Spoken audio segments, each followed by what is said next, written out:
দেখুন, আপনি এবং আমি কখনোই প্রলুব্ধ হওয়া থেকে বাঁচতে পারবো না। হারাম সবসময় আমাদের সামনে আসবে, আর এটা সবসময় আমাদেরকে আহ্বান করবে। আর শাইতানু ইয়াইদুকুমুল ফাকর, শয়তান তোমাদেরকে দেউলিয়াতের প্রতিশ্রুতি দিবে। অন্য কথায়, যখন আপনি হালাল পথে চলবেন, শয়তান আপনাকে প্রতিশ্রুতি দিবে তুমি সুযোগ হারিয়ে ফেলছো, তুমি বঞ্চিত হচ্ছ, সবাই কত মজা করছে, তুমি অনেক মজা করতে পারতে, তুমি আরও অর্থ উপার্জন করতে পারতে, তুমি আরও ইন্দ্রিয় সুখ উপভোগ করতে পারতে। সেই সব সময় আপনার কাছে বিজ্ঞাপন দিতে থাকবে বিকল্প পণ্যের, বিকল্প পন্থার, নিজের কামনাকে চরিতার্থ করার। কিছু যায় আসে না যে কতটুকু কোরআন মুখস্থ করেছেন, কিছুই যায় আসে না যে কি পরিমাণ তাহাজ্জুদ আপনি পড়েছেন, এগুলো কোনোটাতেই আসে যায় না।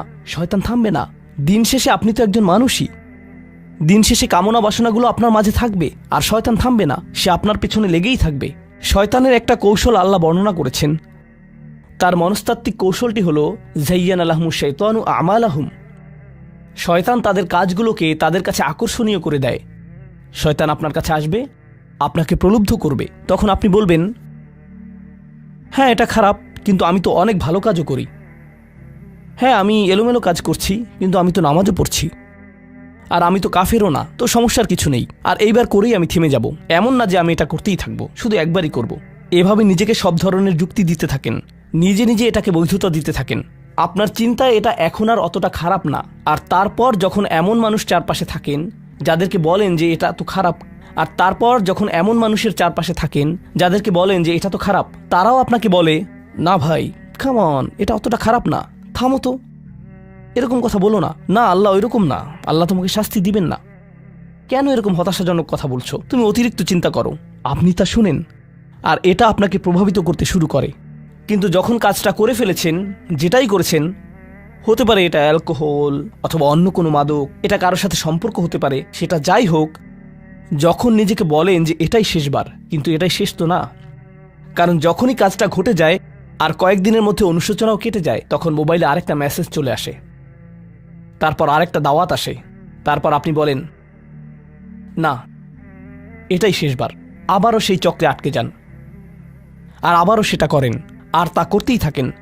শয়তান ঠিক এটাই চেয়েছিল। মানুষ এই চক্র বন্ধ করতে পারে, আল্লাহর প্রতি নিবিষ্ট হয়ে বলতে পারে, ইয়া আল্লাহ, আমার বন্ধুরা কি বলছে তাতে কিছু যায় আসে না, শয়তান কি ওয়াসওয়াসা দিচ্ছে তাতে কিছু যায় আসে না, কতবার এই বিভৎস চক্রে আটকা পড়েছি তাতে কিছু যায় আসে না।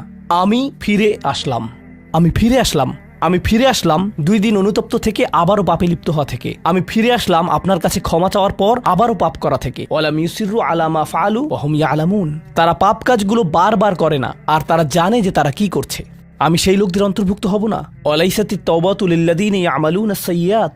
তওবা, অনুশোচনা তাদের জন্য কাজ করে না যারা পাপ করতেই থাকে। এমনকি তওবা করার পরেও এটা সেই মানুষদের জন্য না যারা এই চক্রে আটকে যায়। এটা তাদের জন্য যারা বলে, ইয়া আল্লাহ, আমি জাহান্নামে যেতে চাই না, আমি জাহান্নামের যোগ্য অনেক কাজ করেছি, কিন্তু এখন আমি থেমে যাচ্ছি। আর এটাই চূড়ান্ত। তারা হলেন আল্লাহর কাছে বিশেষ মানুষ। কারণ আল্লাহ জানেন এটা কতটা প্রলুব্ধকারী ছিল, আল্লাহ জানেন সেই আসক্তি কতটা শক্তিশালী ছিল, আল্লাহ জানেন পাপের কত গভীরে আপনি ছিলেন, আল্লাহ জানেন আপনার উপর শয়তানের সেই দীর্ঘ নিয়ন্ত্রণের কথা, আর আপনি সেই নিয়ন্ত্রণ ভঙ্গ করতে এবং আল্লাহর কাছে ফিরে আসতে সক্ষম হয়েছেন। আল্লাহর পথে আপনার এই যাত্রা অন্য মানুষের তুলনায় অনেক কঠিন। আপনার সামনের প্রলোভনগুলো অনেক শক্তিশালী, আপনার প্রতি অভিকর্ষের টানটি অনেক বেশি শক্তিশালী, আর এর সাথে লড়াই করে যেহেতু আল্লাহর কাছে এসেছেন, তাই আপনি বিশেষ মর্যাদা সম্পন্ন।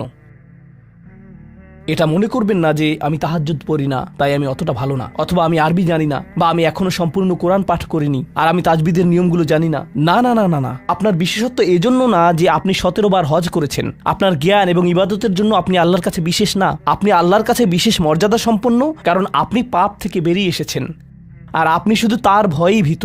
এটাই আপনাকে আল্লাহর কাছে বিশেষ মর্যাদা সম্পন্ন করে। তাই আপনিও ইবাদুর রহমান। তো এখান থেকে আল্লাহ আমাদেরকে সম্পূর্ণ বিপরীত দিকে নিয়ে যাচ্ছেন। এই প্রত্যেক শ্রেণী সম্পর্কে চিন্তা করুন, কিভাবে এগুলো আপনার সাথে প্রাসঙ্গিক, কিভাবে আপনি আল্লাহর কাছে বিশেষ মর্যাদা সম্পন্ন হতে চান, কিভাবে আপনি আল্লাহর নৈকট্য পেতে চান, কিভাবে আমি আল্লাহর নৈকট্য পেতে চাই। আমাদের কাছে এটা আসলে কতটা মূল্যবান। পাপ হলো এক প্রকারের ভালোবাসা। আমরা এর মোহে পড়ে যাই, আমরা এতে আসক্ত হয়ে যাই। আর এই অনুচ্ছেদটি আসলে ভালোবাসার একটা প্রতিযোগিতা। কারণ আপনি ইন্দ্রিয় সুখ ভালোবাসেন, আপনি এই পাপগুলোকে ভালোবাসেন, আর আপনি তা ছাড়তে চান না, কারণ এতে আপনার সুখানুভূতি নষ্ট হবে। আর অন্যদিকে আল্লাহ বলছেন, আমি আমার নিজের দ্বারা সেই সুখকে প্রতিস্থাপন করে দিব, আমি এটাকে আমার নৈকট্য দ্বারা প্রতিস্থাপন করে দিব। আল্লাহ এই সুযোগ দিয়েছেন। আপনার নিজেকে এই সমীকরণের আলোকে সিদ্ধান্ত নিতে হবে। আপনি এই পরিস্থিতিতে পড়বেন, অন্য কেউ জানবে না, কেউ জানবে না যে আপনার মাথায় কি সংগ্রাম চলছে, কেউ জানবে না, শুধু আল্লাহ জানবেন।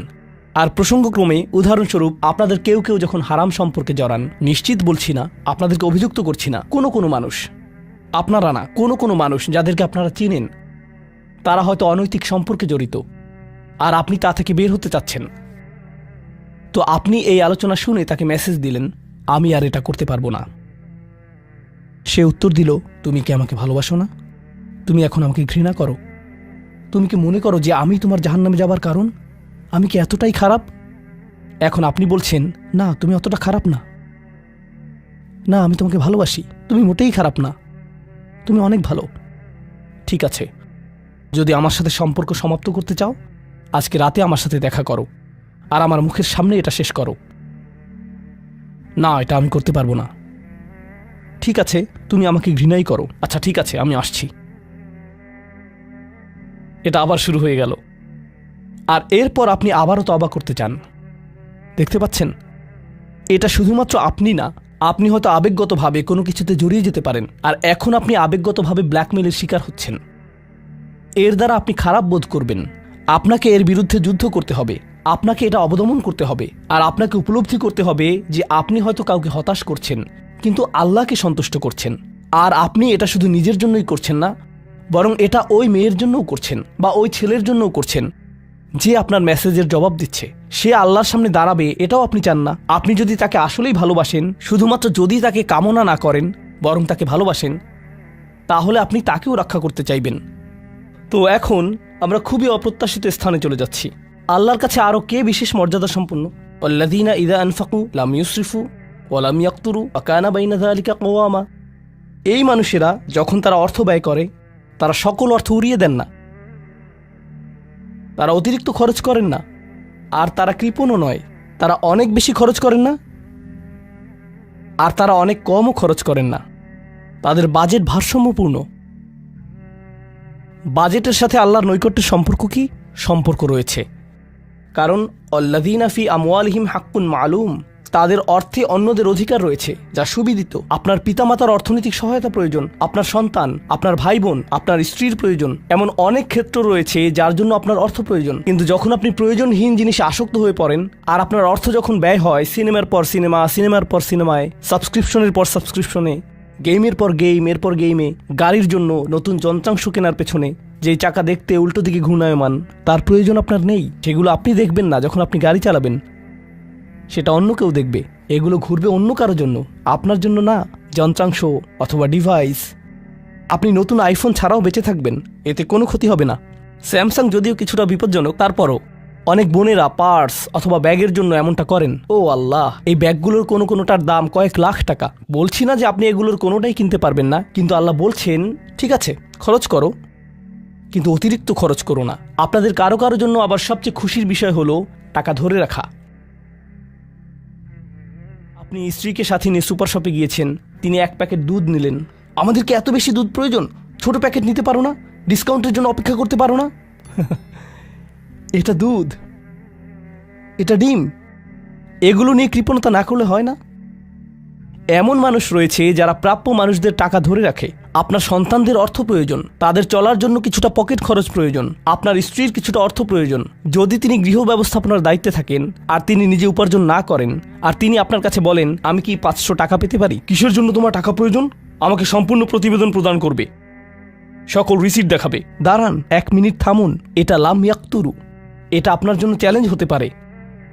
আপনি যদি আল্লাহর নৈকট্য লাভ করতে চান, আপনার পরিবারের খাবারের প্রসঙ্গ আসলে তাদেরকে জঞ্জালের মতো বিবেচনা করবেন না। আপনার জন্য সর্বোত্তম খরচের খাত হলো আপনার পরিবার। নিজের পরিবারের সাথে এরকম খারাপ আচরণ করবেন না, কিন্তু অতিরিক্ত খরচও করবেন না। অন্যরা এমন আছে যারা টাকা উড়ায়। আল্লাহ হয়তো আপনাকে কিছুটা অর্থ দিয়েছেন, আর আপনি আপনার 16 বছরের সন্তানকে BMW কিনে দিলেন যাতে সে রাস্তার পাশে লাগিয়ে দিয়ে অ্যাক্সিডেন্ট করতে পারে, আর তারপর তাকে আরেকটা কিনে দিলেন। না না না, আপনি এমনটাও করতে পারবেন না। লাম ইউসরিফু ওয়া লাম ইয়াকতুরু ওয়া কানা বাইনা যালিকা কওয়ামা। তারা একটি ন্যায্য ভারসাম্যপূর্ণ পন্থা অবলম্বন করে এই দুই অবস্থার মাঝে অবস্থানের জন্য। পরবর্তী গুণটি আমার প্রিয়, মনোযোগ দিয়ে শুনুন। এরা সবাই একটি শ্রেণী, ওয়াল্লাযীনা লা ইয়াদউনা মা'আল্লাহি ইলাহান আখার ওয়া লা ইয়াকতুলুনা আন-নাফসা আল্লাতী হারামাল্লাহু ইল্লা বিল হক ওয়া লা ইয়াজনুন ওয়া মান ইয়াফআল যালিকা ইয়ালকা আসামা।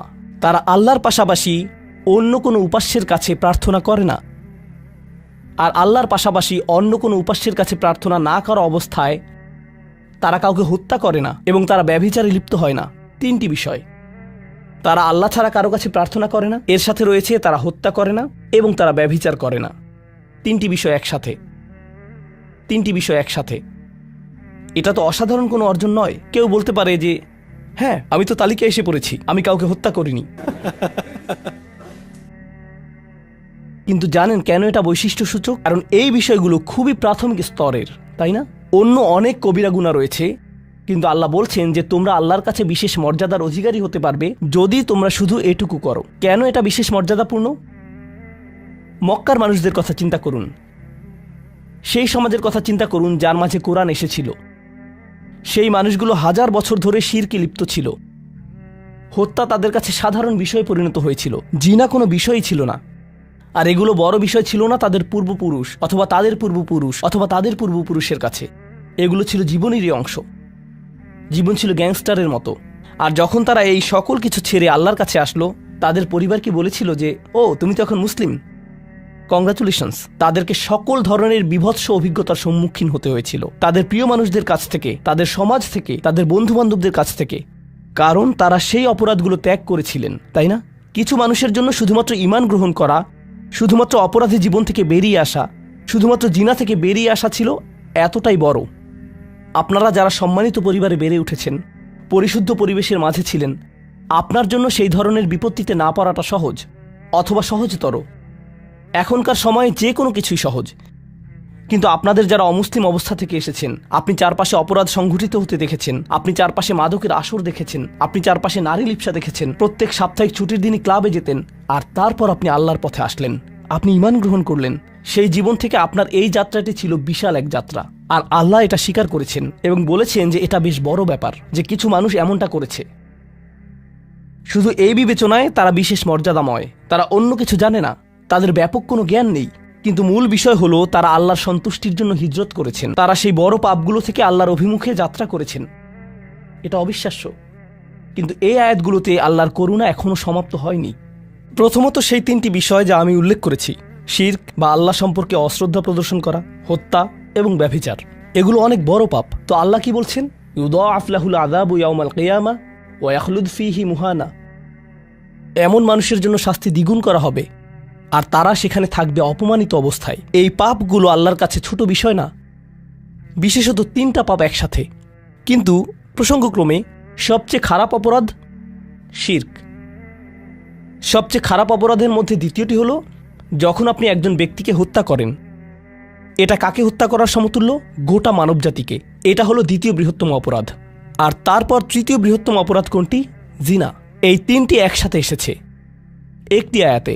সেজন্য আল্লাহ বলছেন যে এই ব্যক্তিটি বিশেষ ধরনের শাস্তি পাবে, আর সে এই শাস্তিতে রয়ে যাবে অপমানিত অবস্থায়। কিন্তু এমনকি খারাপের ভিতর সবচেয়ে খারাপ, এরপর সবচেয়ে খারাপ ব্যক্তিটি, এই ব্যক্তিটি এজন্য সবচেয়ে খারাপ না যে সে একটি জিনিস করছে, বরং সে সবচেয়ে খারাপ কারণ সে তিনটি জিনিসই করেছে। এটা জাহান্নামের হ্যাট্রিক অর্জনের মতো। আর সম্পর্কে আল্লাহ কি বলছেন? তিনি বলছেন ইল্লা মান তাবা ওয়া আমানা ওয়া আমিলা আমালান সলিহা। অর্থাৎ যে অনুতপ্ত হয়েছে, ঈমানের পথে ফিরে এসেছে এবং তখন থেকে ভালো কাজ শুরু করেছে, তার জন্য নিয়মের ব্যতিক্রম হবে। এটা উপলব্ধি করাটা গুরুত্বপূর্ণ। আল্লাহ বর্ণনা করছেন নিকৃষ্টের মধ্যে নিকৃষ্ট, আর চেয়েও নিকৃষ্ট। আর তারপর বলেছেন এমনকি সেই ব্যক্তির ক্ষেত্রেও যদি সে আমার কাছে ফিরে আসে, আমি তাকে শাস্তিতে নিক্ষেপ করব না। কিন্তু এতটুকু যথেষ্ট না। আমরা কথা বলছি ইবাদ আর রহমানের ব্যাপারে, যিনি অবিশ্বাস্য রকমের করুণাময় সত্তা। তো তিনি তাদেরকে শুধুমাত্র জাহান্নাম থেকে রক্ষা করেই ক্ষান্ত হবেন না, তিনি আরও কি করবেন? ফাউলাইকা ইউবাদদিলুল্লাহু সাইয়্যাতিহিম হাসানাত। সেই মানুষগুলোর মহাপাপগুলোকে প্রতিস্থাপিত করবেন।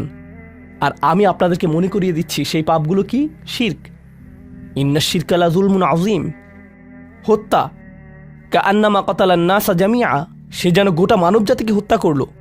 এবং জিনা, ব্যভিচার, সবচেয়ে সবচেয়ে বড় পাপ এগুলো। আল্লাহ বলছেন যে পাহাড় সমান তাদের এই সমগ্র পাপ কাজগুলোকে আমি প্রতিস্থাপন করে দিব ভালো কাজ দিয়ে। কিন্তু তারা এখনো কোনো ভালো কাজ করেনি, তারা এখনো নামাজ পড়েনি, তারা এখনো ইবাদত করেনি, তারা এখনো হজ করেনি, তারা এখনো দান করেনি। তারা মূলত যা করেছে তা হলো অনুতপ্ত হয়েছে। আর এখন থেকে তারা ভালো কাজ করবে, আল্লাহর জন্য এতটুকুই যথেষ্ট। তাদের পাহাড় সম পাপগুলো নিবেন, যা তাদেরকে চিরকাল জাহান্নামে নিক্ষেপ করতে অপমানিত অবস্থায়, আর তিনি এই পাহাড় সম পাপগুলোকে নিয়ে পাহাড় সম ভালো কাজে পরিবর্তিত করে দিবেন। এটাই আল্লাহ করবেন তাওবাকারীদের জন্য। আপনিও বিশেষ মর্যাদার অধিকারী হবেন। শুধু তাওবা করুন।